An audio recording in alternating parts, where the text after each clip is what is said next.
भगवान जगन्नाथ के दर्शन करने के लिए आए हैं।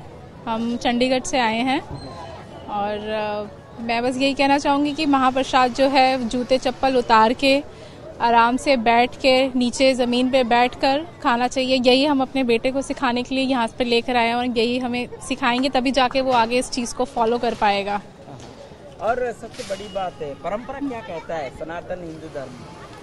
सनातन हिंदू धर्म यही कहता है कि हमें अगर हम अपने धर्म का पालन नहीं कर पा रहे हैं तो उस चीज़ का कोई फायदा नहीं है। अगर वही जो हमें ये देखेगा ये वही आगे करेगा। अगर हम ही इसके सामने जूते चप्पल पहनकर प्रसाद को खा रहे हैं, उसका निरादर कर रहे हैं, तो आगे आने वाली पीढ़ी इस चीज़ को सीख नहीं पाएगी।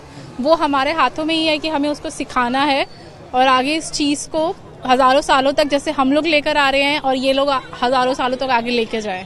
धार्मिक भावना यहाँ पे आने से कैसे महसूस कर रहे हैं?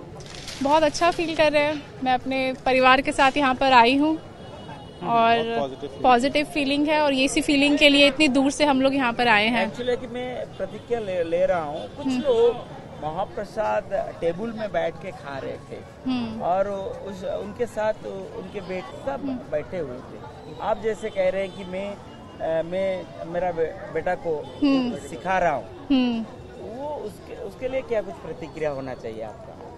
मैं यही कहना चाहूंगी कि अगर आप अपने बच्चों को नहीं सिखाओगे तो आगे आने वाली पीढ़ी इस चीज को सीख नहीं पाएगी।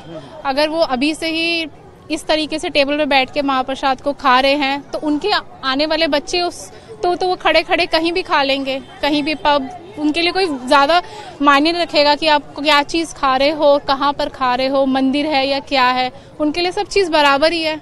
तो ये हमारी ही ड्यूटी है कि हम उन्हें सिखाएं। अगर हम नहीं फॉलो करेंगे तो ये लोग फॉलो नहीं करेंगे।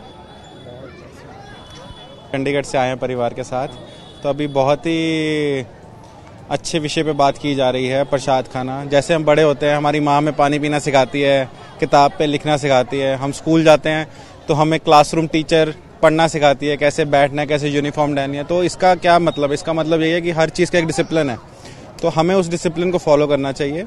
और ऐसे ही जैसे भी आप किसी भी धर्म में के हों, आप जाते हैं वहाँ पे, कभी गुरुद्वारा जाते हैं, मस्जिद, अपने हिंदू धर्म में आते हैं, आपको बिठा के लंगर में प्रसाद दिया जाता है, आप हाथ जोड़ के उसको स्वीकार करते हैं। तो यही परंपरा है, यही हमें आगे भी चलनी चाहिए और इसका निरादर नहीं होना चाहिए। प्रसाद और महाप्रसाद, हाँ, महाप्रसाद तो देखो उससे बड़ा तो कोई चीज़ ही नहीं है। हम भी यहाँ से 2000 किलोमीटर से आए हैं महाप्रसाद लेने, तो अगर हम उसको रिस्पेक्ट नहीं दे रहे हैं, उसको ऐसे ही जूता डाल के बिना हाथ धोए बिना नहाए आके हम यहाँ पे उसकी निरादर कर रहे हैं, तो मेरे हिसाब से तो फिर तो आप घर बैठे जाया कर लो, वही चीज़ हो गई। फिर मतलब कोई डिसिप्लिन नहीं रहा इसमें। और कुछ कोई टेबल कुर्सी पे बैठ, वायरल हो रहा है, टेबल पे बैठ के खाना खा रहे हैं। हाँ सर, मैंने देखा है, वो ये बड़े बड़े लोग, वैसे तो हम देखो हर एक छोटी बात पे अछूत की बात करते हैं, बट अब भगवान का दिया प्रसाद का आप निरादर करें, टेबल पे बैठ के खा रहे हैं, तो ये तो फिर जस्टिफाई नहीं हुआ। या तो फिर आप तो मतलब आपको संस्कार, बच्चे क्या सीखेंगे आगे? सबसे बड़ी बात, अब वो तो वही सीखता ना कि हमारे फादर मदर ऐसे सेवा करते हैं तो वो ऐसे खाना खा रहे हैं, वो तो उसी से सीखेगा। तो कुछ